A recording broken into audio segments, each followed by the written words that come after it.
Hello, good morning. We're on to lesson 8 notes, solving rational equation word problems, part 1. So I have first a few guidelines for solving word problems. I'll let you read through those, but just make sure you're reading the problem really carefully, show your work, and then state your solution very clearly. So there's a few different types of word problems we're going to go through. We're going to talk about 3 different types today and then 2 more types on part 2. The first type is the easiest one. It's where a formula is given. So in this question it says salt water is flowing into a large tank that contains pure water. The concentration of salt in the tank C in grams per liter at time t in minutes is given by this formula. So this is the one we kind of like. It already gives us the formula. We don't have to figure that out. And then it says determine when the salt concentration in the tank reaches 3.75 grams per liter. So essentially what it's telling you is that your C equals 3.75. So when we go back into formula, I just have to replace C with 3.75 and solve for T. T represents the time. So now it's all building on solving equations, which we've talked about over the last few days. So in order to solve equations, what you want to do is get rid of the fractions. So here we can see if we multiply all the terms by 25 plus t, we will cancel out that bottom fraction. So that's what we're going to do here.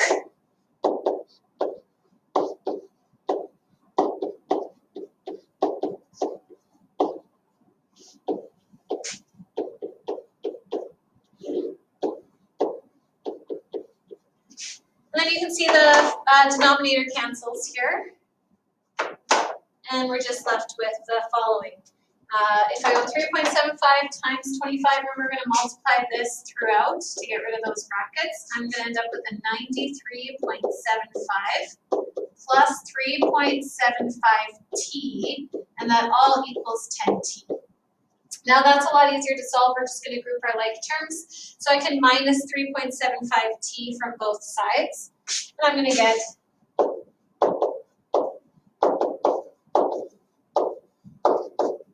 that, and then to solve for t, we're just going to divide both sides by 6.25, and you'll see that t equals 15. With word problems, I do expect you to write a sentence to clearly state your answer. You have to be careful sometimes what it's asking for, so I always recommend you reread the question and then clearly state the answer. So it wants to know determine the time when the salt concentration reached that amount. So that means that the salt concentration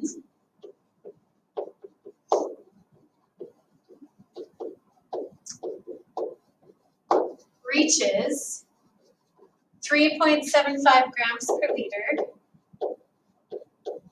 after 15, and if you can check for the units up here, that the time is in minutes, so after 15 minutes.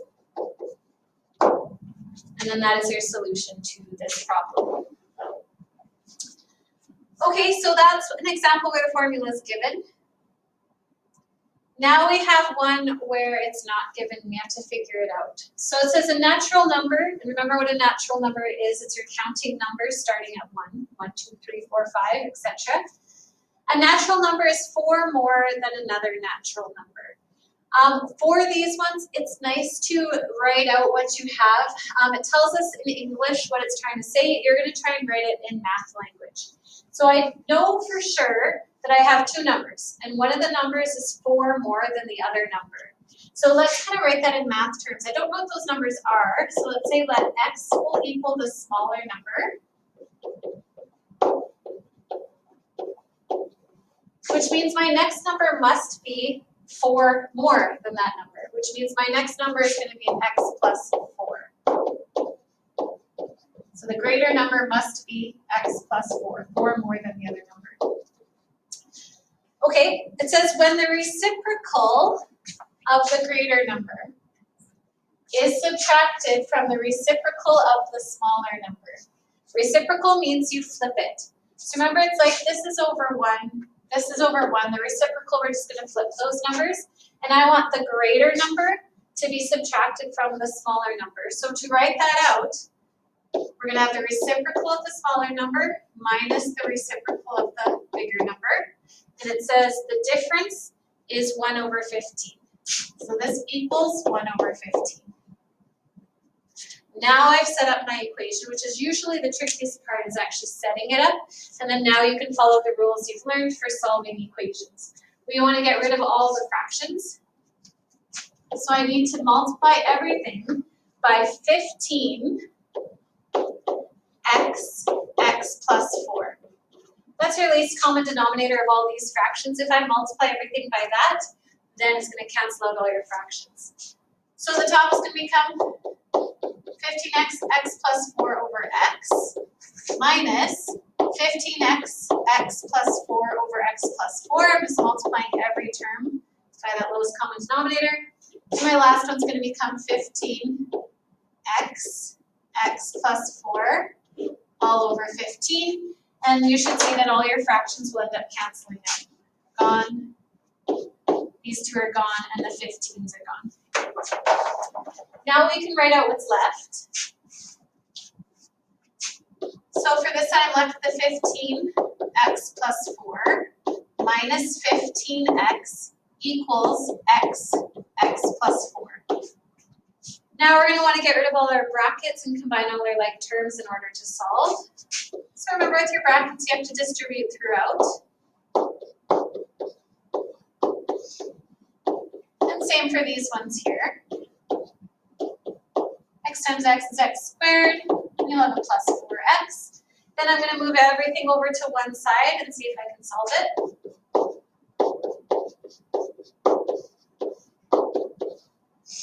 Again, when you're at this point, it's a quadratic. It's hard to figure out what x must equal. So you have a couple options available to you. You can use the quadratic formula, which we will actually on the next example if we need a little refresher on that. Or if you can factor, you should factor because it's a lot quicker. This one I found out I could factor. You're going to be left with x plus 10, x minus 6 equals 0. Again, I'm not going to show all the bits of the factoring. You can go back to lesson 1 and practice those if you need to. And then we need to solve this. It means either x plus 10 equals 0 or x minus 6 equals 0. Here I'll minus 10 from both sides. Here I'll add 6 to both sides. And now I have 2 answers here. Okay, I want to determine what the two numbers are. So in this case, I could potentially have 2 sets of solutions, but it gives me a clue here that we're only talking about natural numbers. Those don't include negatives. So this would not be an example that we could use because it's a negative number, it's not a natural number. So I know my x has to equal 6. So if I want to find out what my two numbers are, this is why I like to state this at the beginning, what I'm actually laying out. Because it tells me what my two numbers are. X is my smaller number, so I know my smaller number is 6, and my bigger number is whatever x was plus 4. So my two numbers are going to be 6 and 10.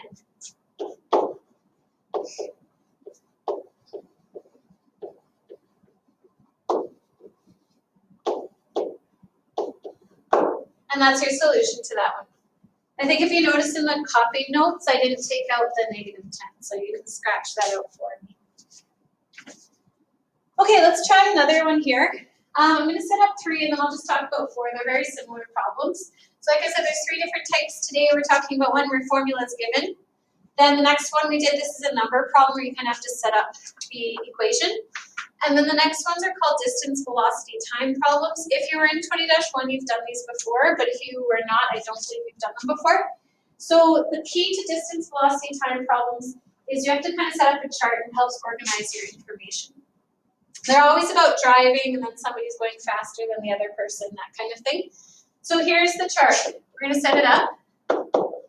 Distance, velocity, time. Velocity is another word for speed.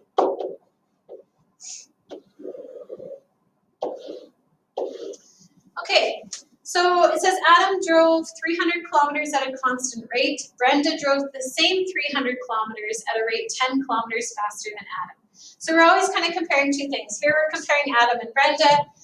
So let's split that up into the 2 cases.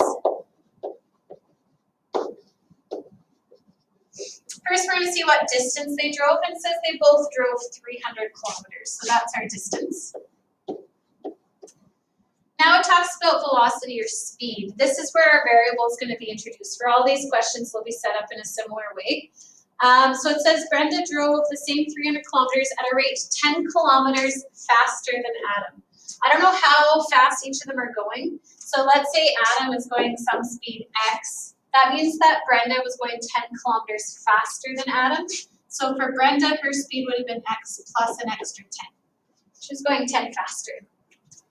That's the main part of setting up your table. Now when you have those two columns filled out, you can figure out time. Time can be calculated by going distance divided by velocity. That'll tell you how long it takes you to get somewhere. So all you have to do is looking at your chart, you're going to take your distance divided by your velocity. That represents the time it took them to get there. Okay?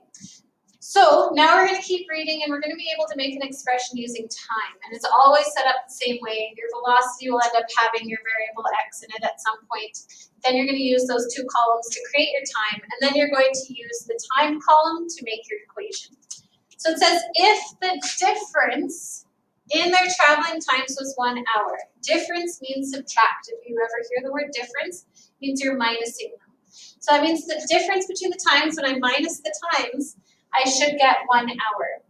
You have to be a little careful with minusing though. You want to make sure that you have the bigger number subtract the smaller number, or else your equation's not going to work. It's going to be negative, which doesn't make sense.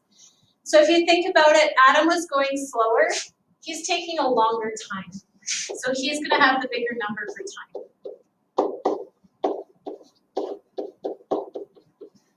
And if it's tricky for you to figure out which one goes first, try it whichever way. And if it doesn't work when you type it in your quadratic formula, then you know you probably mixed the two up. Here's my equation now. I know the difference in their times has to equal 1 hour. Now we just have to solve this for x. That will tell us the speed, or velocity. So from here, we need to get rid of the denominators. So you're going to solve equations. You have to multiply everything by x, and you have to multiply everything by x plus 10 to get rid of those denominators.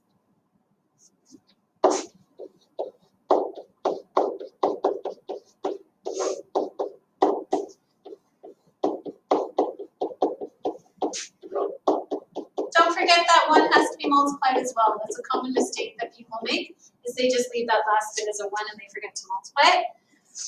Now we're going to cross out all our denominators and write what's left, simplify it, and solve it. So here I have a 300, x plus 10, minus 300x equals x plus 10. Now we're going to distribute throughout to get rid of the brackets.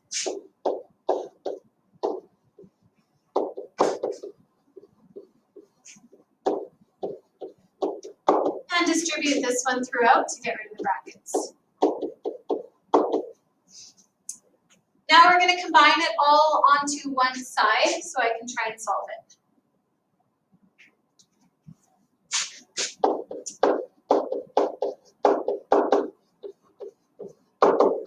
So that's what it is simplified, but now I have to solve for x. And it's possible that this is factorable, but I look at this equation and I think it's going to take me a really long time to figure out what the factors are for this because 3,000 is such a big number. So I decided to use the quadratic equation to figure it out. And I'll write it up here and we'll refresh on how we do that.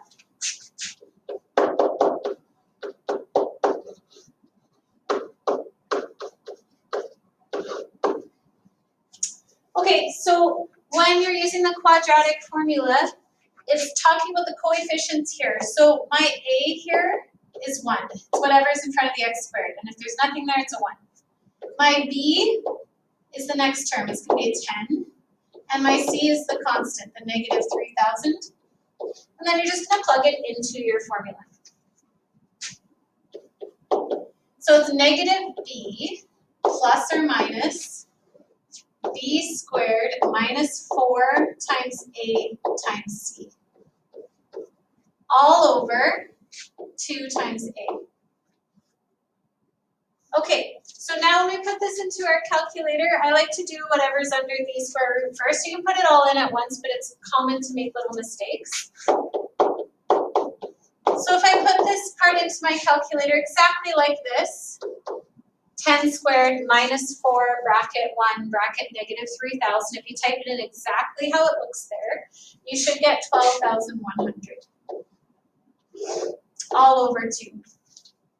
Now we can solve this. So it gives me 2 solutions. The first one would be negative 10 plus the root of 12,100 over 2, which is going to give me 50.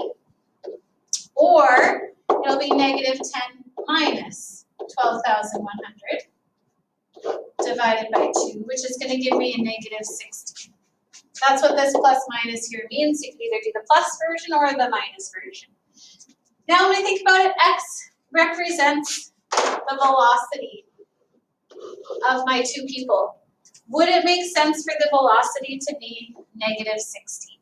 It would not. So this is called an extraneous root. It's an extra solution. It doesn't make sense in the context of the question, so we are crossing that one out. 50 would make sense.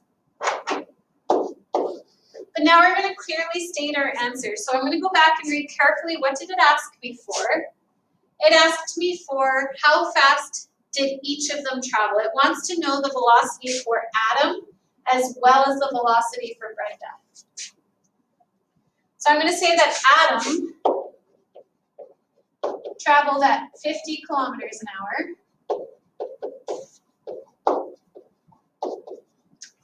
And Brenda traveled at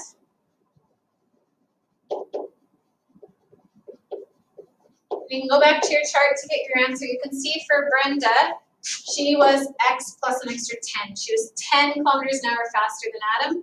So I'm going to add 10 to the speed to see what Brenda was traveling at. And you can always plug those back into your equation or think about it with the question and see if it actually makes sense by plugging it in and doing the math. And that's the answer to that one.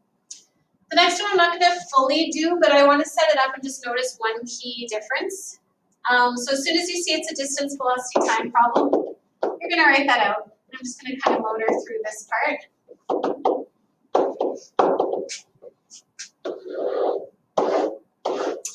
Okay, so let's talk about Lori drives to a train station and then travels by train. So she travels part of her trip by car and then part of her trip by train.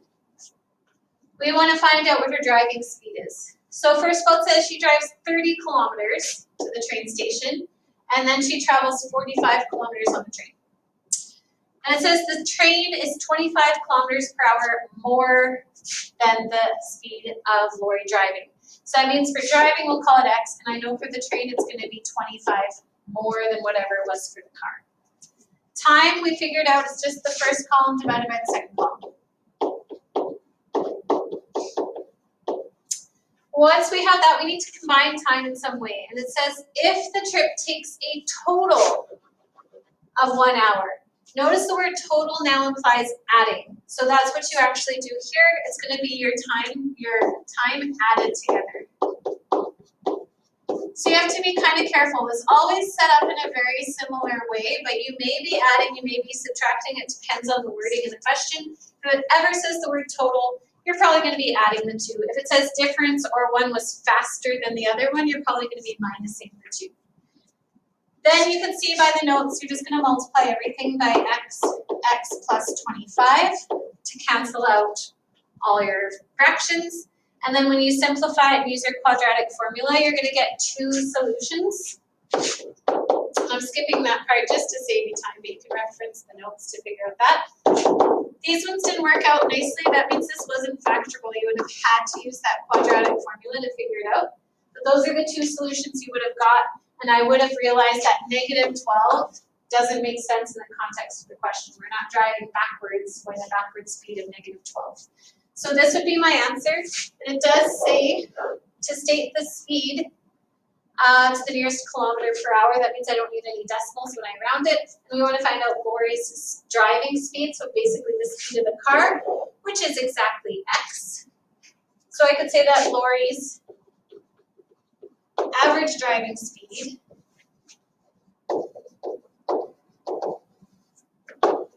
was 62 kilometers per hour. Don't forget units for this as well in a complete sentence so that I know you've found the correct solution. Be careful, I might have said what was the speed of the train. Then you would have used x plus 25. So that again goes, look back to the question and reread it very carefully to see what they're asking for. They could ask you the speed of either the car or the train, or they could even ask you what was the time for the car or the train. And then you would use those to figure it out, substituting x in where necessary. And that's it for today. Next day we'll talk about the second set of word problems, just 2 other different types to go through, and then that will be it for this unit. Have a good day.